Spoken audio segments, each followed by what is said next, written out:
지금까지 욥기를 같이 이렇게 쭉 공부를 해보고 있습니다. 오늘은 이 38장 내용을 이렇게 살펴보려고 하는데, 지난번에 37장을 이야기를 하면서 이 사람이 반드시 해야 할 일, 사람이면 해야 하는 일이 무엇인가에 대한 내용을 지난번에 좀 살펴보다가 한 부분을 조금 부족한 부분이 있어서 보충을 하고 그렇게 넘어가려고 합니다.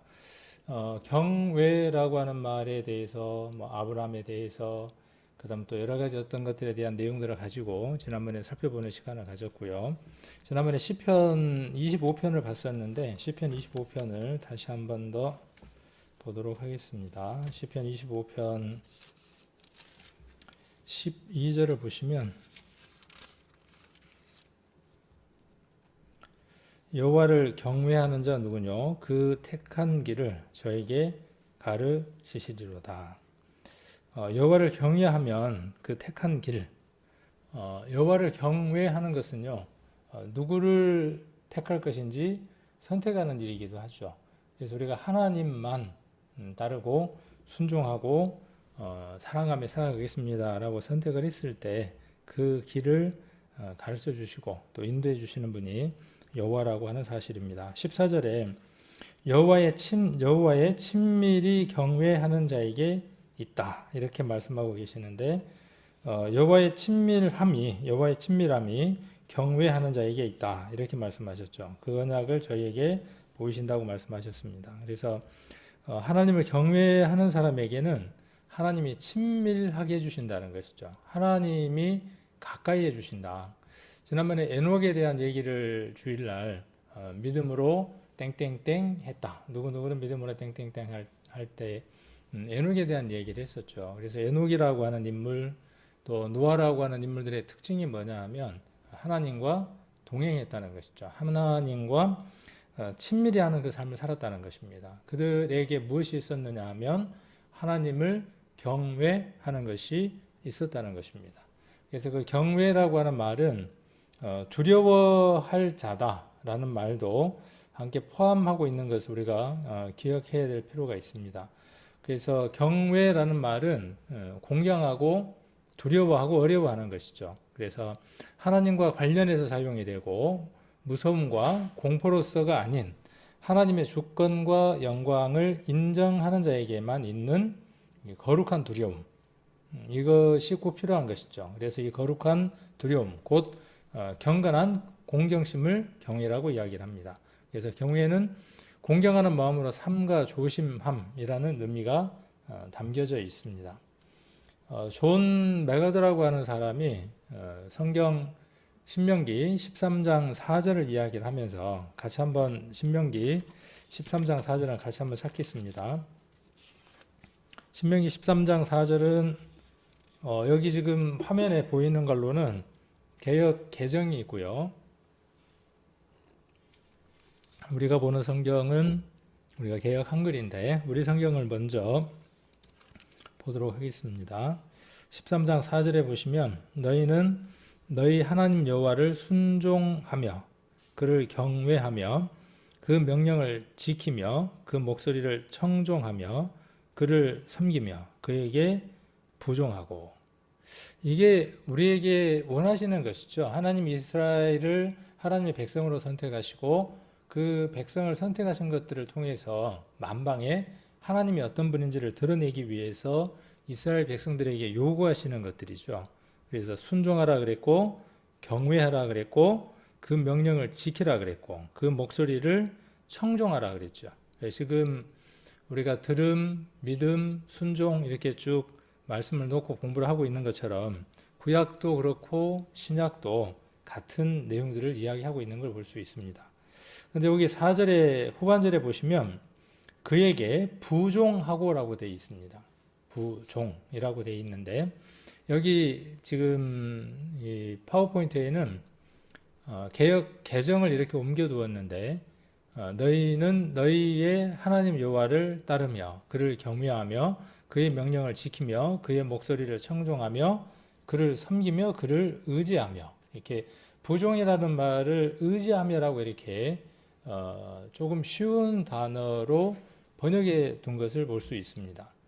근데 여기서 그를 의지하며라는 말은 우리가 보는 개역 한글이 훨씬 더 그 성경의 내용과 더 합당하다라는 생각을 한번 해봅니다. 의지라는 말도 좋은 말이긴 한데 부종이라는 말이 한자여서 좀 어렵기는 하지만 이 부종이라는 말의 의미가 뭐냐면 부라는 말은 붙을 부자예요. 그리고 종이라는 건 뭐냐면 쫓는 거죠. 그러니까 딱 달라붙어서 쫓는 거죠. 하나님이 우리를 친밀하게 해 주시는 것만큼 우리가 그분과 뛸래야 뛸 수 없는 뭐 오공본드 뭐 그 이상의 어떤 순간 접착제, 그 이상의 접착제처럼 예수 그리스도가 접착제가 되어져서 한 번 붙으면 떨어지지 않게끔 붙어서 쫓는 거죠.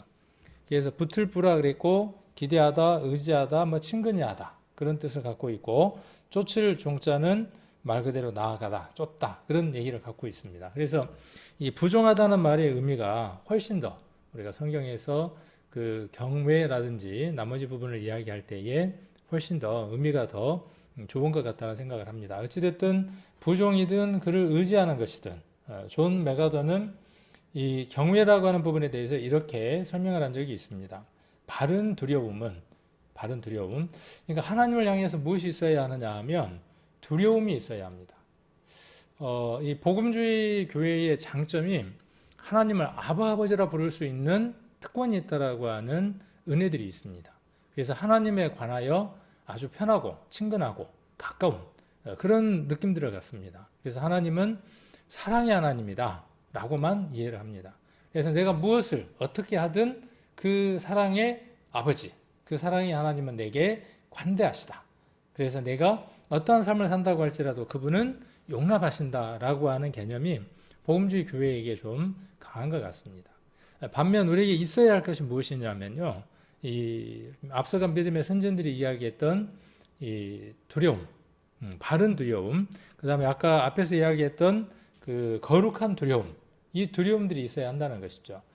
아버지를 친구처럼 가깝게 지내지만 그 아버지의 권위와 그 아버지를 두려움으로 대하지 않는다 그러면 그 두려움으로 대하지 않는다는 말을 어떻게 표현할 수 있느냐 하면 함부로 자기 자의대로 이렇게 이야기할 수도 있습니다. 그래서 복음주의 교회의 단점이 어떤 것들이 있느냐 하면 하나님이 하나님의 심판대 앞에서는 지난 주일도 우리가 함께 했지만 그리스도의 심판대 앞에 섰을 때 하나님의 행하게 하셨던 그 믿음만큼 얼만큼 행했는가를 선악간에 심판하신다고 하는 그 두려움, 그것이 없다는 것이죠. 그래서 삶이 망가지면 세상 사람보다 더 망가진 삶을 살아갈 수 있는 가능성이 있다는 것이죠. 그래서 지난번에도 잠깐 말씀드렸지만은 술을 부부간에 먹고도 그것이 부끄럽지 않을 만큼, 그리고 세상 사람도 하지 않는 음주운전을 하면서도 거기에 대해서 자각이 없는, 이것은 바로 무엇 때문이냐 하면 경외가 없기 때문에 그렇습니다. 두려움이 없기 때문에 그렇습니다. 그래서 하나님이 무서워서 멀어지는 것이 아니고 거룩하신 하나님을 향한 지극한 존경함이 우러나는 그 두려움은 우리가 하나님 앞에 더 나가게 한다는 겁니다. 경외라고 하는 것은 뭐냐면요, 하나님 앞에 더 가까이 가게 하는 두려움이라는 것이죠. 그래서 이것이 부종이라고 하는 것으로 존 메가더는 설명을 했던 적이 있습니다. 그리고 우리가 잘 아는 마틴 루터는 두려움을 둘로 나눴습니다. 그러니까 두려움을 구분한 것이죠. 그래서 하나는 뭐냐 하면 하나님을 만나기 이전의 두려움, 심판하실 이 공의의 하나님, 그 하나님에 대한 두려움, 하나님을 알지 못하는 자들에 대한 그 두려움, 하나님을 깨닫지 못했을 때의 그 두려움을 굽신거리는 두려움으로 표현을 했습니다. 그래서 사형 집행을 앞둔 죄수의 집행관에 대한 두려움이에요. 이게 죄수가 사형을 받았든 어떤 형을 받았든 그 형을 앞두고 집행관을 만났을 때의 두려움, 그것은 구원받기 전의 두려움이죠. 그래서 요한 1서에는 두려움에는 형벌이 있다, 이렇게 이야기를 하고 있습니다. 그래서 거기에서 두려움은 어떤 것이냐 하면 이 마틴 루터가 이야기하는 집행관 앞에서의 두려움입니다. 근데 경외에서 이야기하는 두려움이라고 하는 것은 그 두려움을 이야기하는 게 아닙니다. 그래서 두 번째 이야기하는 자식으로서 아버지와 아들로서의 두려움, 경외함입니다. 그래서 존경심과 사랑으로 자식이 부모를 기쁘게 해드리려는 마음, 이것이 중요한 것이죠. 그래서 주를 기쁘시게 하는 자 되는 거죠. 지난 주일 말씀과 연관이 되죠. 주를 기쁘시게 하는 자 되는 겁니다. 그리고 얼만큼 주를 기쁘시게 했느냐, 얼만큼 주님을 근심되게 했느냐는 것에 따라서 선악간에 그 믿음의 행한 대로 심판을 받는다라고 지난번에 우리가 고린도 후서 5장 7절, 8절, 9절, 10절이었나요? 함께 우리가 살펴보는 시간도 가졌습니다. 자, 경외에 세 가지 단계가 있습니다. 첫 번째 단계가 무엇이냐면요, 하나님의 존재를 인정하는 겁니다. 인격체로서 막연하게 멀리 있는 모든 것을 창조하신 절대자의 그 하나님에서 인격체로 받아들이는 그 첫 번째 단계가 있습니다. 두 번째 단계는 어떤 것이냐 하면 이게 굉장히 중요한 것 같아요. 우리가 1단계 안에 있습니다. 대부분의 사람들은. 그래서 아까 존 메가더가 이야기했던 혹은 또 마틴 루터가 이야기했던 그 두려움이라고 하는 심판하실 것이라고 하는 그 두려움에서 이제는 모든 것들로부터 해방되어져서 종의 영이 아닌 양자의 영을 가져서 아바 아버지라고 부르는 하나님을 인정하는, 그리고 창조주이고 그 모든 것을 창조하신 주인이 내 아버지다, 나를 사랑하신다, 그리고 그분을 영접하는 그 개인적인 인격적인 그 경외 안에는 있습니다. 그런데 이 두 번째가 우리가 훨씬 더 살아가는 데 있어서 세 번째가 중요하다는 생각을 합니다. 그래서 두 번째가 무엇이냐 하면 하나님의 영향력 안에 있는가 하는 겁니다. 내가 오늘 살아가면서 하나님의 그 영향력이 미치는 그곳에서 내가 살아갔는가, 그리고 그 하나님의 영향력을 내가 인정하고 느끼고 살아갔는가 하는 것이 이 경외에 있어서 중요한 단계이기도 합니다. 그 다음 세 번째가 어떤 단계냐 하면 하나님께서 주신 기쁨을 회복하고 누리며 살아가는 겁니다. 하나님의 영향력 안에 있으면서 하나님이 주신 기쁨을 회복하고 누리고 살아가는 것, 이것은 정말 축복된 삶이라고 이야기를 할 수 있을 겁니다. 그래서 우리가 탕자의 그 비유 속에서 이 세 가지 단계를 한번 적용을 시켜볼 수 있습니다. 한번 잘 적용을 하시면 적용을 해 보실 수 있겠다는 생각이 듭니다. 그래서 아버지를 아버지로 인정하지 않았기 때문에 어떻게 된 것이냐 하면 아버지의 존재를 인정하지 않고 집을 나선 것이죠. 그러니까 이 경외의 3단계를 역으로 거슬리고 있는 게 어떤 비유의 모습이냐 하면 집 나간 탕자의 비유의 모습입니다. 그래서 아버지를 아버지로 인정하지 않고 그 다음 아버지의 영향력 아래에 있지 않았죠. 아들은 아버지의 영향력 아래에 있지 않았습니다. 그 다음 또 아버지가 주시는 모든 그 기쁨을 그 안에 있는 종들까지도, 그 가정에 있는 종들까지도 기쁨을 회복하고 누리고 살아가지만 그 탕자인 아들은 아버지의 영향력 밖에 있었기 때문에 누릴 수 없었다는 것을 압니다. 이것이 회복되는 그 단계들을 보면 아들이 아버지를 인정하고, 그리고 두 번째로 뭐냐 하면 아버지의 영향력 안에 들어가려고 하고, 그리고 그곳에서 아버지가 주시는 것 속에서 기쁨을 회복하고 살아갈 때 집을 나간 탕자가 아버지를 온전하게 경외하게 되는 단계까지 가는 것이죠. 그래서 우리도 우리의 삶들 안에서 이제 그 구원받지 못한 탕자, 그렇죠, 완전히 하나님과 함께 없는 삶을 살아가는 그곳에서 우리가 회복되어졌습니다. 혹은 또 우리의 삶들 안에서 잠깐씩 또 혹은 일정 기간을 그 집 나간 아들처럼 그렇게 사는 시간들도 있습니다. 그런 시간들에서 우리가 돌아와서 하나님을 온전하게 경외하는 그런 삶들을 살아가야 할 겁니다. 오늘은 이 37장 우리가 지난번에 살펴봤었죠. 욥기 37장을 살펴봤었는데 오늘은 38장을 한번 살펴보려고 합니다. 그래서 37장에서 우리가 핵심이 됐던 것은 24절이었죠. 37장에서 그러므로 사람들은 그를 경외하고 그는 마음에 지혜롭다는 자를 돌아보지 아니하신다. 스스로 나는 지혜가 있다, 나는 많은 경험이 있다, 나는 많은 것을 안다, 이렇게 생각하는 자들을 하나님은 아무것도 아닌 것처럼 보신다. 그렇게 말씀을 우리가 지난번에 살펴봤었고, 사람들은 그를 경외해야만 한다. 사람이라면 반드시 해야 되는 일이 뭐냐 하면 하나님을 공경하고 두려워해야 한다는 것이죠. 그래서 구원이 온전하게 이루어지지 않으면 하나님을 공경할 수도 없고 하나님을 두려워할 수도 없습니다. 단지 아까 마틴 루터가 이야기했던 그 막연한 두려움 속에서만 살아가는 것이죠. 근데 요한일서에서 이야기하는 것처럼 사랑 안에 있게 되면 그 두려움이 해결되게 되고, 그 두려움이 해결되어지면서 이제는 그 바른 두려움, 거룩한 두려움, 그래서 아들로서 아버지를 어떻게 기쁘게 드릴 것인가 하는 삶들 속에서 살아가게 됩니다.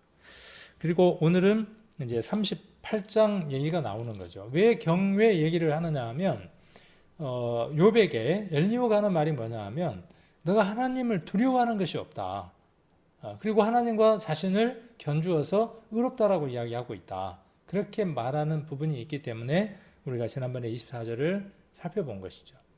드디어 이제 욥에게 누가 나타나시느냐 하면 하나님이 욥에게 나타납니다. 그래서 욥과 함께 이제 변론을, 대화를 나누는 내용들로 38장, 39장 쭉 이어지게 됩니다. 그래서 그 내용들을 한번 정리를 하고, 정리되어진 내용들 우리가 함께 읽으면은요, 뒤에 38장, 39장에 어떤 내용들이 나오는지를 우리가 머릿속에 담고 볼 수 있기 때문에 이해들이 좀 더 잘 되어집니다. 38장 전체의 내용을 우리가 한번 정리를 해보면 질서와 목적을 지닌 피조 세계라는 겁니다. 하나님이 만들어 놓은 모든 세계가 피조의 세계입니다. 그 피조의 세계가 질서가 있다는 거예요. 그리고 목적이 있다는 겁니다. 그 질서를 의도적으로 깨트리는 존재가 있는데, 그 질서를 의도적으로 깨트리는 존재가 누구냐 하면 사단이라고 하는 존재죠. 그 사단이라고 하는 존재가 특별히 사람 안에 들어와서 하나님의 질서를 더 깨트리는 데 노력하죠. 지금 하나님의 질서가 많이 깨어져 가죠. 누구 때문에 그 질서들이 깨어져 가고 있냐 하면 그 사단에 의해서 하나님의 질서의 목적을 모르는, 하나님의 형상을 닮아야 하는 인간들에 의해서 질서가 파괴되고 있고 목적도 파괴되어 가고 있는 거죠. 요 근래 보니까 세상이 얼마나 재밌어져 가느냐 하면, 이 재밌다는 말이 긍정적인 재미가 아니죠. 이전에 같으면 전부 다 손가락질 할 일들이에요. 한번 20, 30년 전만 해도 저게 도대체 사람이냐, 저게 도대체 4차원이지 제정신이냐라고 할 만큼의 내용들이 지금은 뭐냐 하면, 맞아. 저렇게 해서라도 이렇게 사람들이 무릎을 치면서 긍정의 메시지를 보내고 있다는 거죠. 그 중에 하나가 뭐냐 하면, 한 연예인이 자기 남자친구와 결혼해서 아이를 갖자고 하니까 남자친구가 아이는 안 갖는다는 거예요. 우리나라에서는 결혼도 안 하고 아이를 가질 수 없다는 거죠. 그러니까 어디를 간 거냐 하면 일본에 가서 정자를 기증받아 가지고 아이를 낳았어요. 어떻게 살아가야 하는지, 어떻게 중심을 갖고 살아가야 되는지도 한 번쯤 생각해 볼 수 있는 시간이 됐으면 합니다. 그래서 질서와 목적을 가진 피조세계, 욥은 하나님이 직접 말씀해 주시기를 원했습니다. 그 전에 앞에서도 여러 차례 이야기를 했었죠. 마침내 하나님이 폭풍 가운데 임재하셨습니다.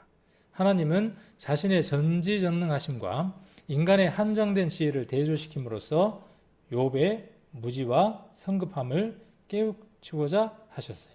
그러니까 욥기 38장, 39장 뒤에 나오는 그 하나님의 그 말씀 속에서 하나님 말씀하시고자 하는 요지가 어디에 있느냐? 너는 무지하다. 하나님에 관한 지식이 적다.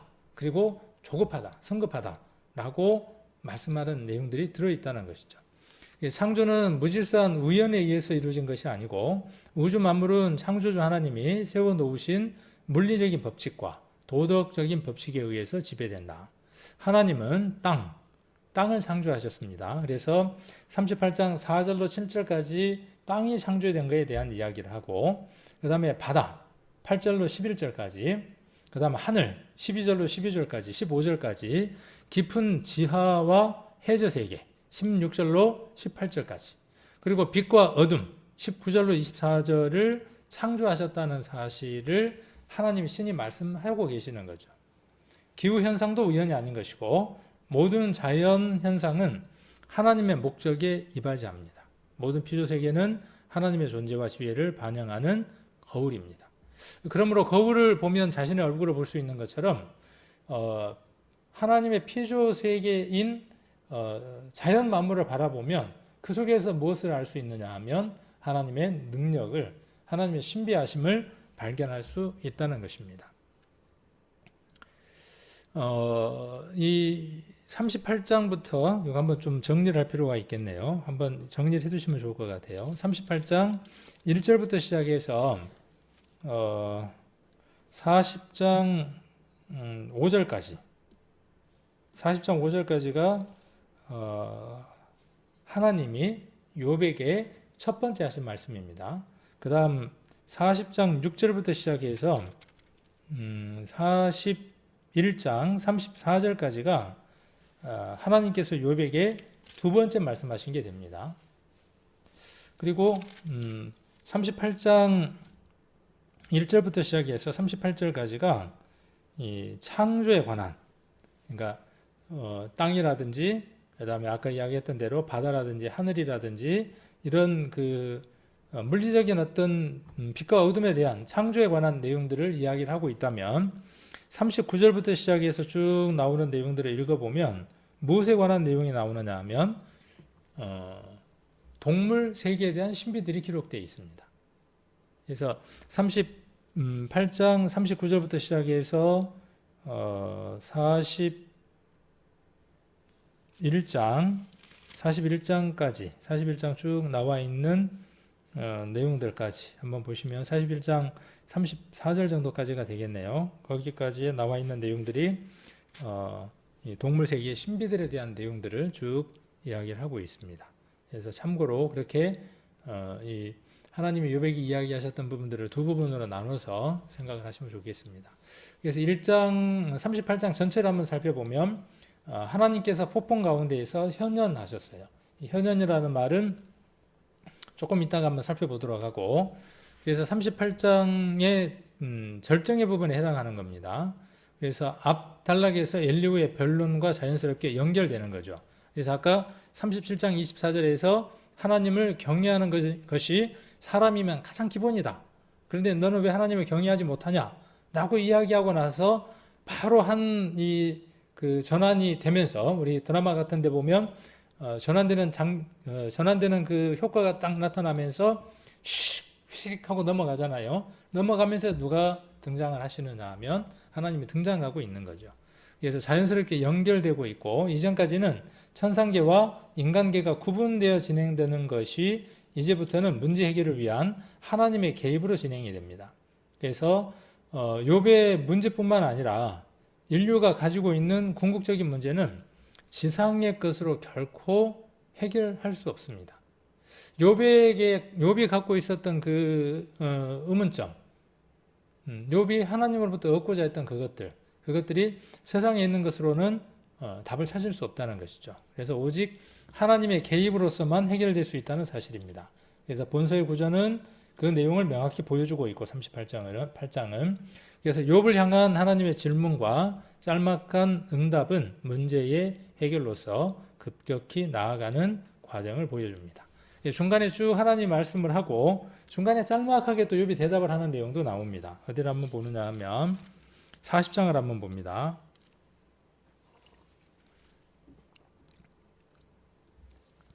40장 1절에 보시면 여호와께서 또 욥에게 말씀하여 가라사대 변박하는 자가 전능자와 다투겠느냐 하나님과 변론하는 자는 대답할지니라.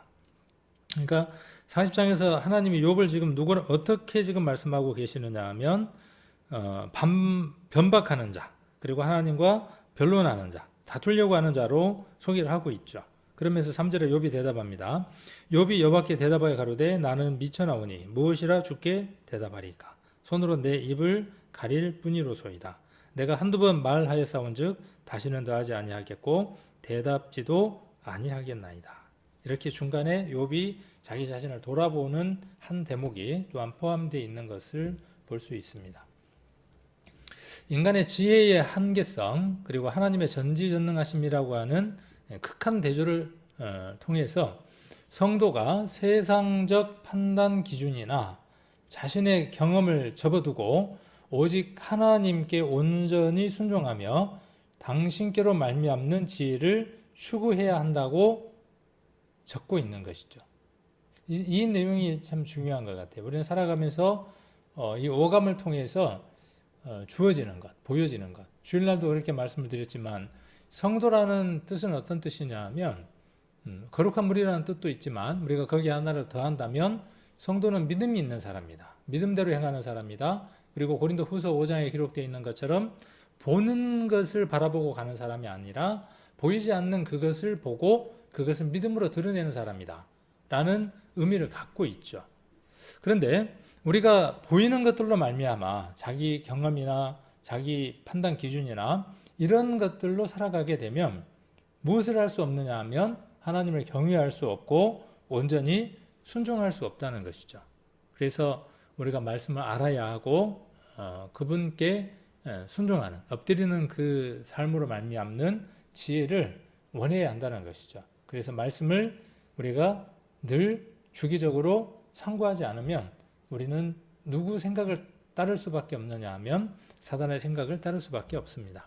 요컨대 하나님은 욥의 무지함, 즉 하나님의 자비하심에 대한 회의, 하나님의 공의에 대한 의혹, 자살에 대한 갈망, 자신의 의에 대한 지나친 자만, 이런 것들을 단독적으로 드러냈습니다. 욥이 먼저 하나님의 창조 사역의 주체가 누구인가를 욥에게 질문하시는 내용입니다.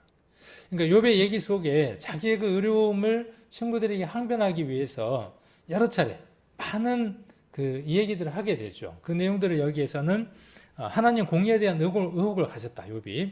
그리고 자살에 대한 갈망. 태어나지 말았더라면 어머니 뱃속에서 내가 태어날 때 무릎에서 받지 말았더라면 차라리 뱃속에서 죽었더라면 하는 그런 많은 내용들을 욥이 이야기했던 것들을 우리가 기억해 보면 될 겁니다. 그리고 지나친 자만 이런 것들에 대해서 하나님이 그를 회개케 하기 위해서 누르게 하기 위해서 하나님은 창조 사역의 주체가 누구인가. 그래서 오늘 그 38장의 주제가 뭐냐 하면 창조의 주체를 물으시는 하나님이에요. 누가 이 모든 것들을 창조하셨는가에 대해서 질문하고 계시는 거죠. 이는 하나님의 광대한 창조의 일부분에 지나지 않는 인간의 위치를 암시함과 아울러 욥으로 하여금 피상적 형식을 뛰어넘어 영적 본질의 세계로 시야를 돌리게 하기 위함이다 그랬어요.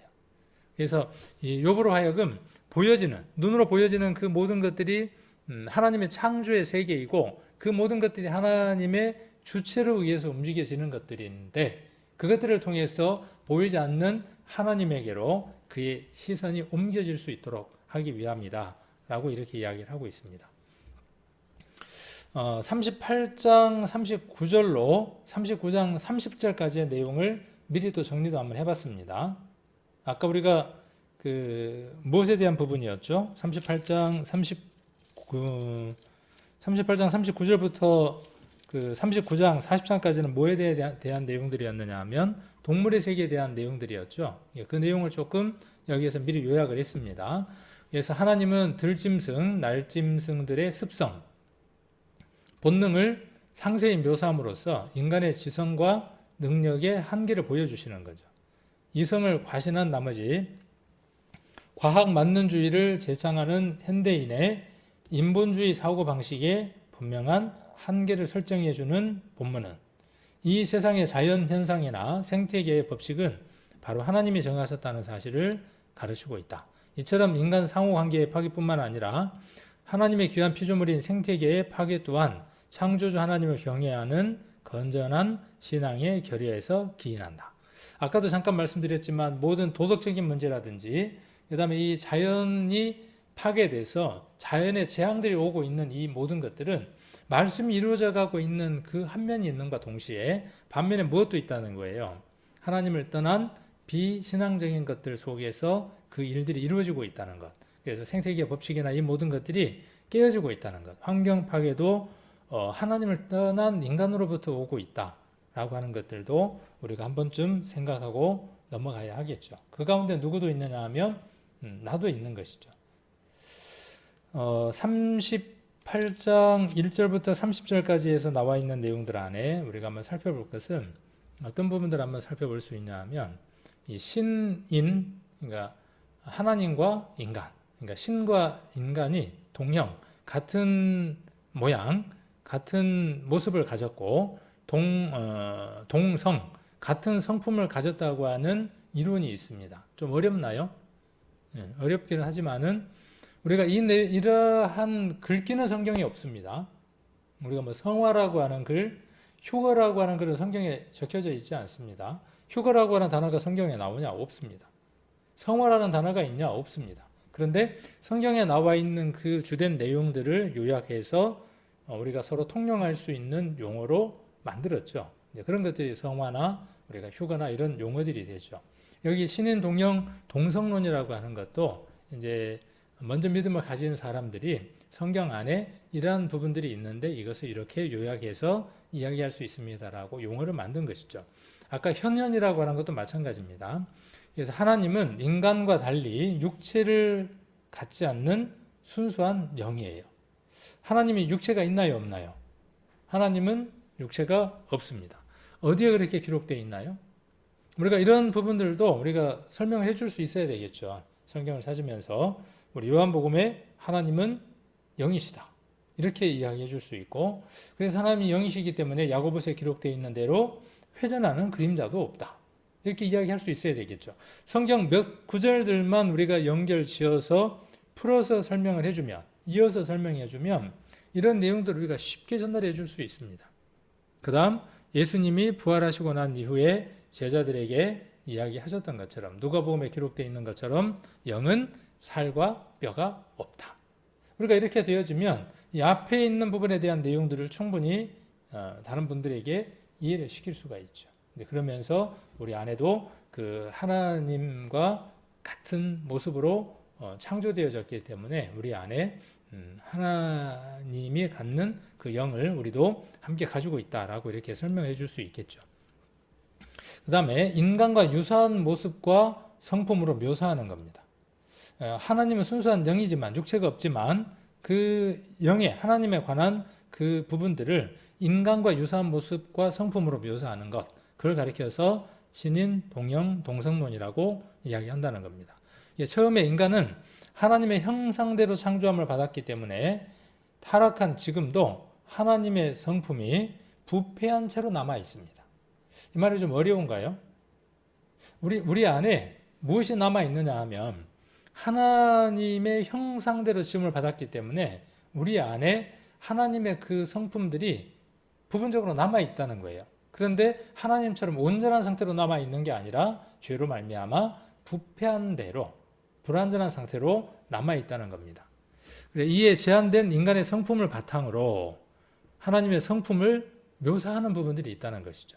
인간 안에 하나님의 그 모습과 품성을 닮은 것들이 있기 때문에 그 모습과 성품을 설명을 하면 누구에 대한 이해를 할 수 있다는 것이죠. 그 하나님의 성품을 이해할 수 있게 된다는 것이죠. 그래서 성경 곳곳에 그런 기록들이 있다는 것입니다. 그래서 하나님은 근심하신다. 우리가 창세기 때 그랬잖아요. 창세기 하나님이 그 세상을 창조하시고 죄가 세상에 관영하시는 것을 보면서 하나님이 후회하시고 근심하셨다는 말씀들이 기록되어 있는 것들을 볼 수 있죠. 그래서 그런 근심이라든지 진노라든지 질투라든지 맹세라든지 이런 표현들은 아까 앞에서 이야기했던 것처럼 하나님의 형상대로 지음받은 인간 안에 하나님의 성품들이 있기 때문에 우리가 그런 부분들을 완전하지는 못하지만 이해할 수 있다는 거죠. 사랑, 하나님의 성품 가운데 하나입니다. 사랑을 이야기하면 우리가 어때요? 온전하지는 못하지만 그 사랑에 대해서 미루어 짐작할 수 있죠. 우리의 사랑보다 하나님의 사랑은 이루 말할 수 없이 크신 사랑이라고 우리가 이해할 수 있는 것이죠. 질투, 하나님의 질투하시는 하나님이다 그랬죠. 근데 우리가 하는 그 질투가 아니죠. 진노, 우리가 하는 그 진노가 아니죠. 까닭 없는 또 자기 감정에 사로잡힌 진노가 아니라 그분의 진노에는 불의가 없으신 거죠. 그분의 질투에는 불의가 없으신 겁니다. 그분의 사랑에는 불의가 없는 것이죠. 그래서 이런 부분들을 이렇게 앞서간 믿음의 선진들이 이렇게 하나님의 그 모습과 하나님의 그 모습과 품성을 우리 인간의 성품과 모습에 빗대어서 설명함으로 말미암아 우리가 좀 더 하나님을 더 인격적으로 만날 수 있게 하기 위해서 그런 설명들이 들어있다라고 하는 것들을 이해하시면 욥기 38장을 이해하실 때 도움이 될 것 같습니다. 그 다음 하나님의 현년이라고 하는 말이 나옵니다. 현년이라는 말은 뚜렷이 나타난다 그 말이에요. 아까 하나님은 어떤 분이라 그랬죠? 영이시기 때문에 회전하는 그림자도 없고 뼈와 살도 없다 그랬단 말이에요. 근데 그분이 보이지 않는 그분이 뚜렷하게 나타났던 적이 있다는 거죠. 그분이구나 하고 이렇게 느낄 수 있도록 나타났던 적들이 있다는 거예요. 그래서 여러 모습으로 여러 모양들로 하나님의 그 현현들이 있었습니다. 그래서 많이 찾아볼 수 있습니다. 우리가 구약을 보면 많이 찾아볼 수 있는데 여기에는 빠져 있지만은 모세가 떨기 불꽃 가운데서 누구를 만났습니까? 하나님을 만났죠. 그럼 떨기 불꽃이 하나님인가요? 아니에요. 그것을 통해서 누구를? 하나님을 만날 수 있는 매체가 되어지는 것이죠. 그래서 불과 연기 가운데라고 이렇게 설명을 하고 있고, 이 불과 연기 가운데라고 하는 장면은 어떤 것이냐 하면 횃불 언약이라고 하는 것이죠. 그 아브라함이 그 동물의 사체를 가운데다가 두고 하나님과 언약을 했던 그 언약을 이야기하는 것이죠. 이 구약 시대 때의 족장 시대 때의 언약은 동물 한 마리를 죽여서 반으로 나누고 갑과 을이, 그죠? 동물 한 마리를 어떻게 나눈다고 지난번에 성경 공부할 때 배웠냐 하면 이 허리 부분을 자르는 게 아니라 반으로 이렇게 좌우로 나누는 거죠. 좌우로 나누어서 그 좌우에가 안에 있는 내용들이 다 보이게끔 해서 좌우에다가 두고 갑, 을이 어떻게 하느냐 하면 손을 잡고 거기를 지나가는 겁니다. 그 의미가 무엇이냐 하면 언약을 어기면 갑과 을이 이 언약을 어기면 어떻게 되느냐 하면 언약을 어긴 자가 이 짐승처럼 이렇게 반으로 피를 흘리고 죽어도 무방하다라고 하는 그 언약입니다. 근데 아브라함하고 하나님하고 이렇게 언약을 세웠는데 아브라함하고 함께가 아니라 횃불이 갈라놓은 짐승 사이로 지나갑니다. 왜 그 언약을 하시느냐 하면 아브라함과 함께 지나가면 하나님은 그 언약을 거스리지 않지만 아브라함은 거스릴 수가 있죠. 그래서 하나님이 홀로 그 언약을 이루시는 걸 볼 수 있습니다. 그래서 이런 내용들을 우리가 하나님의 현년이다라고 이야기를 합니다. 그래서 출애굽기에는 세미한 음성이라고 되어 있고, 그 다음에 욥기 우리가 38장에서는 폭풍 후 가운데에서 이렇게 이야기를 하고 있고, 그 다음에 사도행전에서는 빛 가운데, 그 다음에 창세기의 천사로, 그 다음에 이사야서 7장, 9장, 그 다음에 요한복음 1장 이런 부분에서는 성육신하심으로써, 이 성육신이라고 하는 건 뭐냐 하면 육신으로 이루어져서 오시는 것이죠. 거룩하신 몸을 입고 오신다 하는 것이죠. 그래서 하나님이 뚜렷하게 나타난 결정체가 누구냐 하면 하나님이 뚜렷하게 우리가 눈으로 볼 수 있고 들을 수 있고 만질 수 있는 뚜렷한 현현이 되신 분이 누구냐 하면 바로 예수 그리스도라고 하는 것이죠. 자, 그리고 그분은 어디 안에서요? 이제 교회 안에서 머리가 되시고 우리가 한 지체가 되어져서 그분을 이루어가는 것이죠. 자, 그래서 교회 안에서 새 예루살렘 가운데에서 현현하셨습니다. 그래서 성도들을 위로하시고 역사하고 계시죠.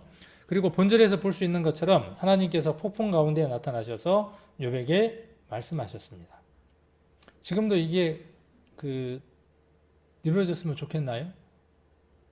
성경을 읽다 보면 어떤 때가 있냐 하면 이러한 장면을 가정을 하고 내가 욥이 되고 폭풍우 가운데 하나님이 나타나셔서 지금 문제에 대해서 직접 이렇게 말씀해 주셨으면 좋겠다라는 생각이 들죠. 근데 우리는 이미 답을 알고 있죠. 이미 답을 알고 있습니다. 그 답 속에서 우리가 생각해야 될 텐데 여전히 구약적인 것들로 돌아가죠. 지금 하나님이 내게 나타나셔서 갈래를 타서 이거저거 말씀해 주시면 좋겠다라고 생각을 합니다. 그러나 이미 하나님은 우리 안에 오셔서 좌장하고 계시고 시마다 때마다 분마다 어떻게 하시는 분이냐 하면 우리에게 해야 할 일들과 말해야 할 것들과 행해야 할 것들을 알려주고 계신다는 사실이죠. 하나님 제게 말씀해 주세요. 그러면 하나님 뭐라고 말씀하실까요? 책꽂이에 있는 성경을 꺼내서 읽어라. 그러시겠죠. 그리고 네 양심 안에 있는 선한 그 양심, 구원받은 그 양심 안에서 분명하게 선명하게 외치고 있지 않냐라고 성령이 말씀해 주고 계시죠. 그래서 하나님은 지금 시대에 어떻게 현현하시느냐 하면 우리의 심령 속에 지난번 디모데 전서 이야기했던 것처럼 깨끗한 양심으로 선한 양심으로 또 믿음의 비밀들로 우리들 안에서 그렇게 현현하고 계신다는 거죠. 뚜렷하게 자신을 드러내 보이고 계신다는 겁니다.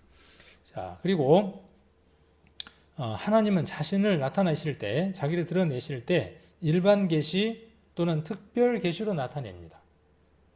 하나님은 자신을 드러낼 때 아까 어떻게 나타난다고요? 일반 계시, 특별 계시로 그렇게 드러냅니다. 특별 계시는 주로 여호와의 사자와 성육신과 교회를 통하여 상징적으로 임했어요. 임했다라고 제가 이렇게 이야기했습니다. 과거형이죠.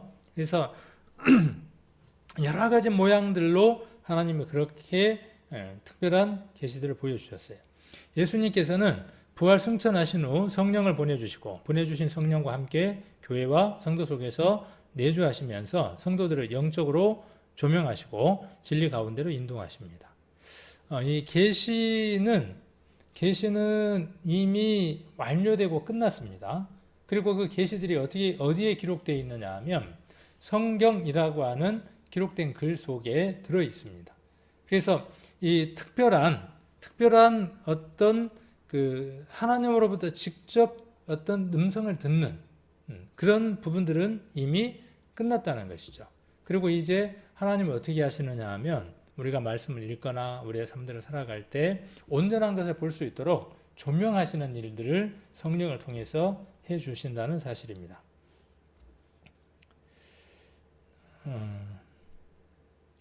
자, 그래서 일반 계시하고 특별 계시를 조금 한번 정리를 한번 해봤습니다.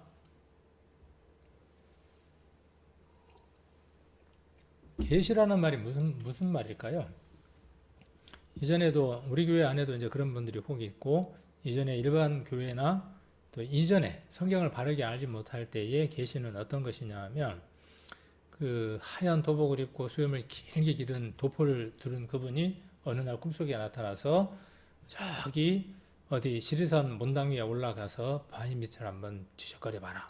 거기에 뭔가 있을 거다. 이렇게 이야기를 하죠. 내일이 뭐죠? 내일이 수능이잖아요. 수능 보는 그 부모들에게는 어떤 마음들이 있냐 하면 야, 계시가 참 있으면 좋겠다. 그래서 우리 아들이 어떻게 될지 뭐가 어떻게 될지 미리 알았으면 좋겠다. 사람들이 계시라는 말을 그것 속에서 생각을 합니다. 근데 이 계시라는 말의 원래 뜻은 어떤 것이냐 하면 가면을 쓰고 있다가 이렇게 얼굴에 마스크를 하나 쓰고 있는 겁니다. 이 하나를 쓰고 있다가 그것을 벗는다는 의미입니다. 그러면 이걸 벗으면 어떻게 될까요? 가면을 쓰고 있다가 그걸 벗기면 안에 있는 얼굴이 보여지겠죠. 그래서 감춰져 있는 것들이 드러난다는 뜻이 계시라는 의미입니다. 그래서 일반 계시는 어떤 것이냐 하면 두 가지 정도를 일반 계시라고 이야기할 수 있는데 그걸 조금 여기 1, 2, 3, 4 이렇게 늘려서 이야기를 했는데 첫 번째 일반 계시는 어떤 것이냐 하면 아까 우리가 이야기했던 것처럼 38장에 주로 나와 있는 것처럼 피조 세계 안에 들어있는 하나님의 특별한 능력들을 드러나게 하는 것들입니다. 그러니까 하나님이 창조하신 그 피조물들을 이렇게 잘 들여다보면 한꺼번에 이렇게 벗기고 보면 거기에서 무엇을 볼 수 있다는 거예요? 하나님의 능력, 하나님의 진 면목을 볼 수 있다는 거죠. 누가 그렇게 이야기했느냐 하면 바울이 로마서에서 그렇게 이야기를 했습니다. 로마서 한번 보겠습니다. 로마서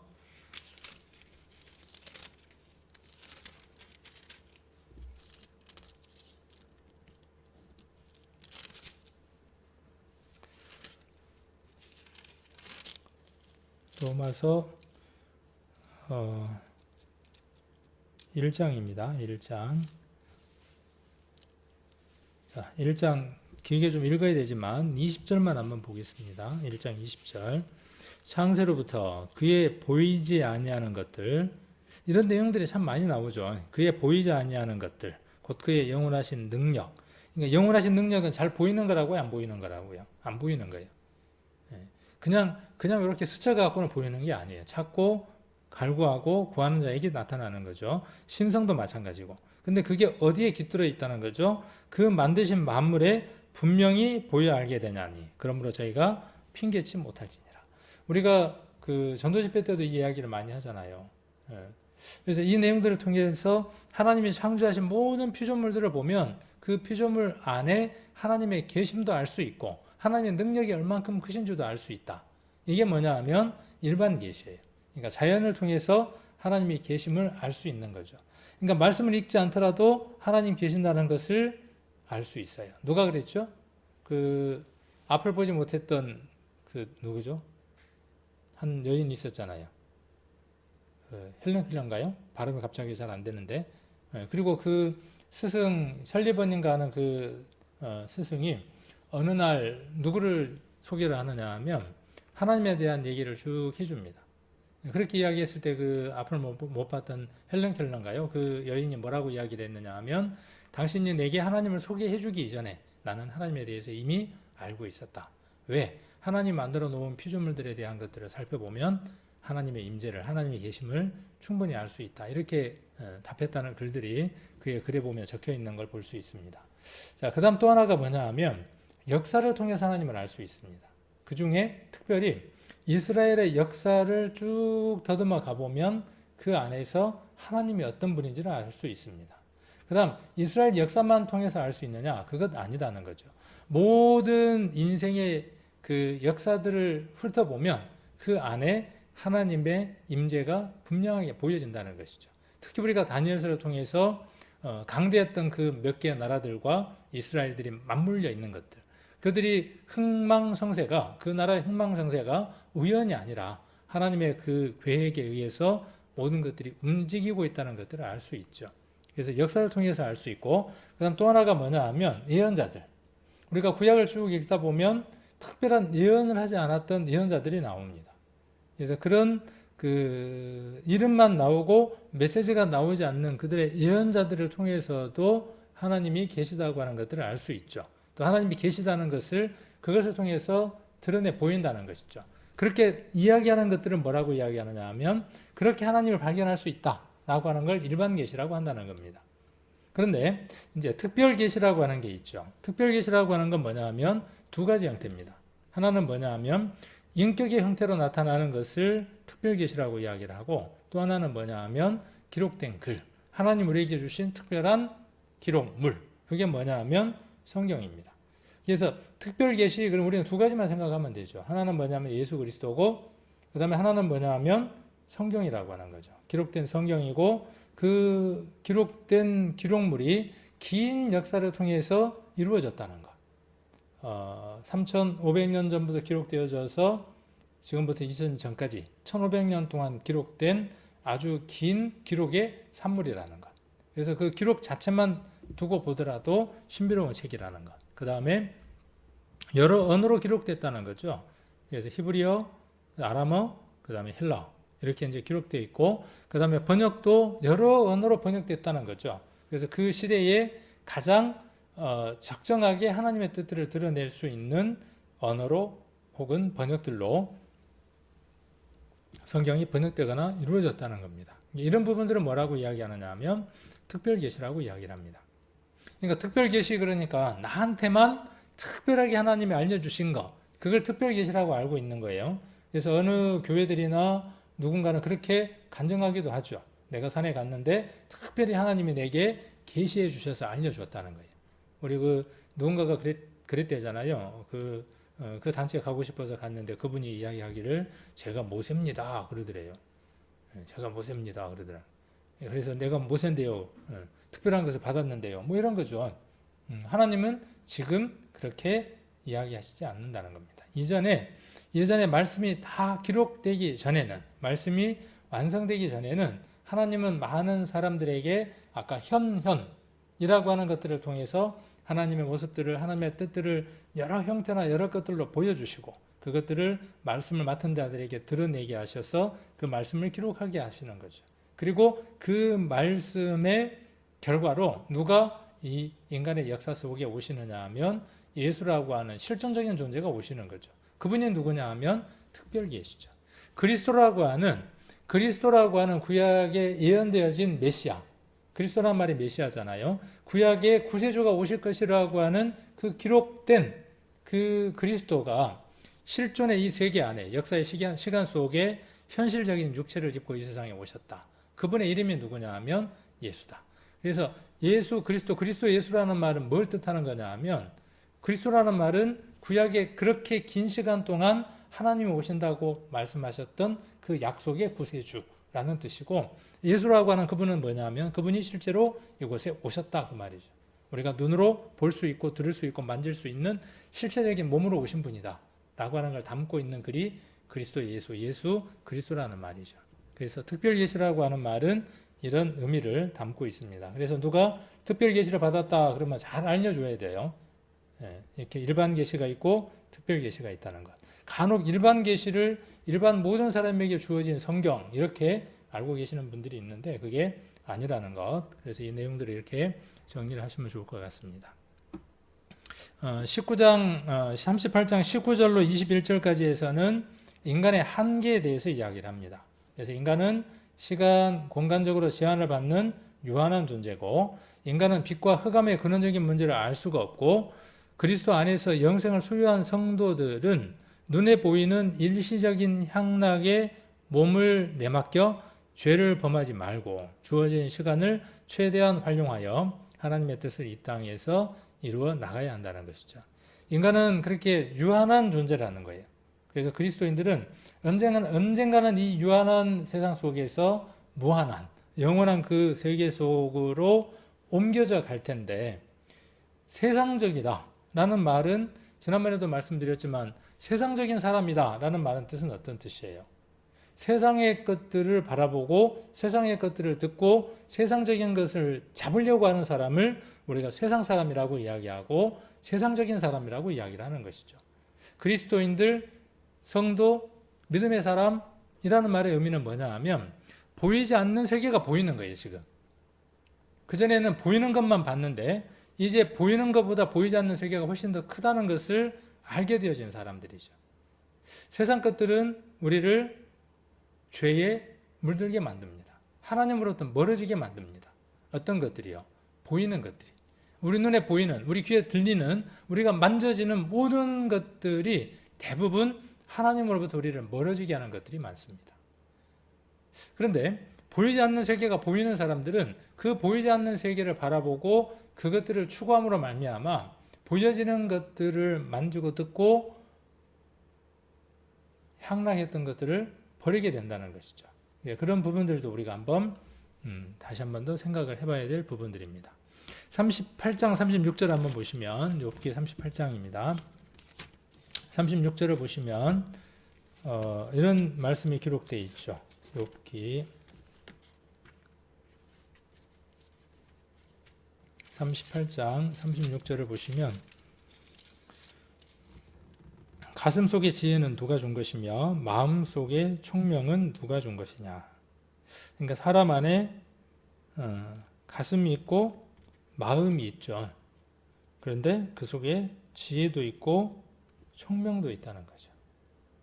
근데 그 지혜와 총명이 세상 것이 아닌 하나님의 것으로, 잠언 2장 6절에 여호와는 지혜를 주시고 지식과 명철을 그 입에서 내신다 그랬죠. 그 입에서 나온 성경의 말씀, 이 말씀을 통해서 우리가 가슴과 마음에 지혜와 총명을 담았다면 세상 그 어떤 것보다도 귀한 것을 품은 사람들이죠. 그래서 인간의 가슴 속엔 지혜를 품고 마음 속엔 총명을 간직하고 살아야 한다. 이 말은 인간이란 지구상에서 일어나는 모든 현상에 대하여 그 원인을 알 수 있는 능력을 소유하고 있고 하나님의 이름과 권위를 손상시켰지만 여전히 본질적인 인간의 모습을 유지하고 있다는 것을 인정해 주는 표현이다. 때문에 각 인간이 가지고 있는 재능을 결코 멸시해서는 안 되며 더 큰 은사와 재능의 성장을 위해 꾸준한 노력과 인내가 요청된다.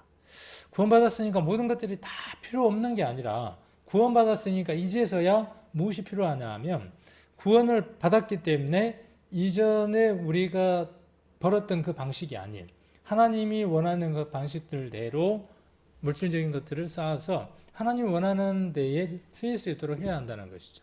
그래서 우리가 더 할 일들이 많아지는 겁니다. 돈을 벌어야 하는 이유도 어떻게 벌어야 되는가의 방법에 대한 것도 우리가 공부를 해서 더 많은 것들을 알아야 되는 그 이유들도 분명해지는 거죠. 그리고 거기에 노력과 인내가 필요하다는 것도 알게 되죠. 그래서 우리 안에 이 지혜와 총명이 있고 이 지혜와 총명은 한없다는 것. 하나님의 그 지혜와 총명을 우리가 가히 더듬어 발견할 수 없겠지만 하나님 안에서 우리가 얻어지는 그 지혜와 총명도 그것과 같다는 것이죠. 그래서 이것도 꾸준히 늘릴 수 있도록 우리가 노력이 필요한 부분입니다. 그 다음에 첫 번째 질문으로 이제 들어갑니다. 오늘 길게 이야기했는데 이제서야 첫 번째 질문으로 들어가네요. 그래서 38장 1절부터 지금 시작이 되는 겁니다. 39장 30절까지죠. 그래서 욥에게 나타난 하나님께서는 창조에 대한 여러 가지 내용을 들으시며 욥의 답변을 촉구합니다. 물론 이 질문은 어떤 사람도 대답할 수 없는 것입니다. 대답할 수 없는 질문을 던지시는 하나님의 의도는 인간의 지식과 이해력이 하나님의 그것과 얼마나 현격한 차이를 가지고 있는지 깨닫게 하고 하나님의 주권을 깨닫게 하시고자 하신 것입니다. 우리가 전도 집회 때 왜 하나님에 대한 창조에 대한 이야기를 하는 거죠? 그 창조에 대한 이야기를 통해서 과학자들이 그렇게 열심히 공부하고 알아가지고 학문으로 정리했던 그 모든 것들이 수백 년 혹은 몇천 년 동안 준비했던 그 모든 것들이 이미 성경 속에 간단한 한 줄로 기록되어졌다는 것. 그래서 인생의 그 경험과 지혜와 학식보다도 하나님의 그 모든 지혜가 뛰어나다고 하는 것들을 우리 말씀을 듣는 사람들에게 알려주는 것이죠. 그렇게 알려주어서 무엇을 할 수 있도록 하나님과 인격적인 만남을 할 수 있도록 우리가 전도집회 때 준비를 하는 것이죠. 그래서 38장 1절에 보시면 때에 여호와께서 폭풍 가운데로서 욥에게 말씀하여 가라사대. 이 폭풍 가운데서라고 이야기를 하고 있죠. 왜 하나님께서는 폭풍 가운데에서 말씀하실까? 그래서 폭풍은 일종의 길라장이다. 원님이 행차를 해도 앞에서 길을 예비하는 나장이 있는데 나팔을 불어대는 사람이 있죠. 하나님께서 나타나실 때에 혼자서 조용하게 나타나시면 어울리지 않는다. 하나님께서 나타나실 때에는 꼭 이런 기한 기상현상이 있었다. 여러 성경에 기록되어 있습니다. 위대하신 하나님의 위엄을 나타내는 섭니다. 더구나 공적인 말씀을 하실 때에는 더욱 그러했다. 그래서 이 폭풍우 가운데에서라고 하는 것은 하나님이 임재하시고 드러내시고 또 어떤 것들을 말씀하실 때에 이렇게 앞에 나타나는 내용들이다라고 이야기를 하고 있습니다. 자, 그 다음 2절에 무지한 말로 이치를 어둡게 하는 자가 누구냐라고 이야기를 하고 있죠.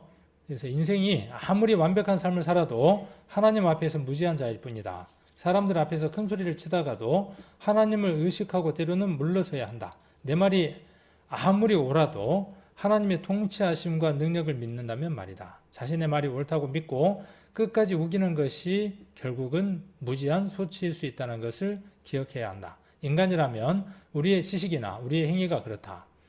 행함으로 구원을 얻으려는 자에게 그 행함이라는 것이 얼마나 무가치한가를 보여주는 말씀입니다. 그래서 이것도 한번 우리가 참고로 삼을 필요가 있겠습니다. 3절에 보시면 허리를 묶고 라고 되어 있죠. 3절 너는 대전무처럼 허리를 묶고 라고 되어 있는데 허리를 왜 묶는가 하는 거예요. 한판 붙자는 뜻이다.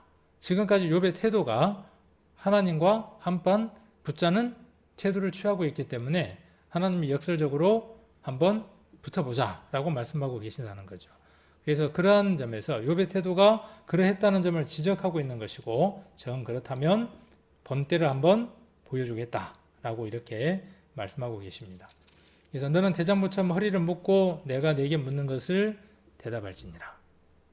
그래서 오늘 주제로 이렇게 이제 오늘 삼았는데 이 내용은 아마 또 다음에 우리가 한번 나눠봐야 될 것 같은데 오늘은 문제 하나만 내고 오늘은 마무리하면 좋을 것 같습니다. 요 38장을 쭉 읽어보면요. 어떤 내용들이 계속 반복되느냐 하면 욥에게 하나님 말씀하시기를 내가 어디 있었느냐. 하나님이 어떤 일들을 하실 때 내가 어디 있었느냐. 그 다음에 하나님이 어떤 일을 하셨다고 말씀하시고 네가 그것을 아느냐.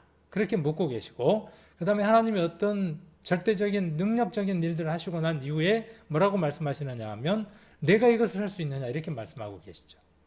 그러니까 내가 어디 있었느냐라는 말은 욥에게 하나님 뭐라고 말씀하시는 거예요.